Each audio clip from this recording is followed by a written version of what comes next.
تعرفوا يا جماعة ان في ناس لا حول ليهم ولا قوة ملحقوش يحضروا معانا الكامب بتاعنا في سانت كاترين عشان كان خلاص بقى سولد اوت. الله يا رب، يا حول الله يا رب، يا حول الله يا رب. اتفق معاك جدا ان هما مادة للشفقة، بس خلاص لا داعي للاستياح، احنا ولاد النهاردة.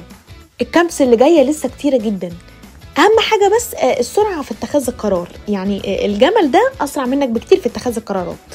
بالنسبة للكامبس بتاعتنا اللي جاية، عندنا كامب جوه مصر وكامب بره مصر. الكامب اللي جوه مصر هيبقى في نويبع 4 أيام من يوم 21 ليوم 24/6 بعد الامتحانات وقبل ظهور الدرجات.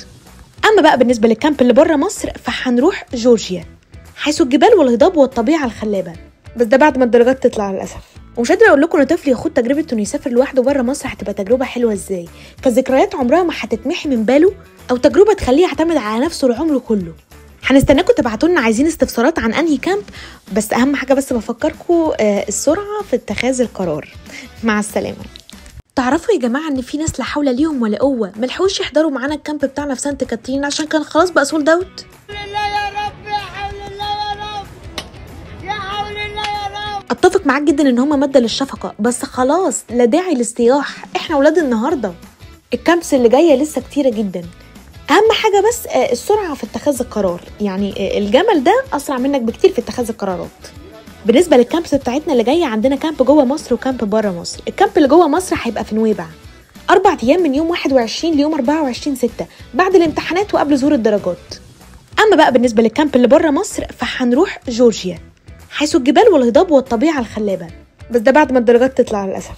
ومش قادرة أقول لكم إن طفل يخوض تجربة إنه يسافر لوحده بره مصر هتبقى تجربة حلوة إزاي، كذكريات عمرها ما هتتمحي من باله، أو تجربة تخليه يعتمد على نفسه العمر كله.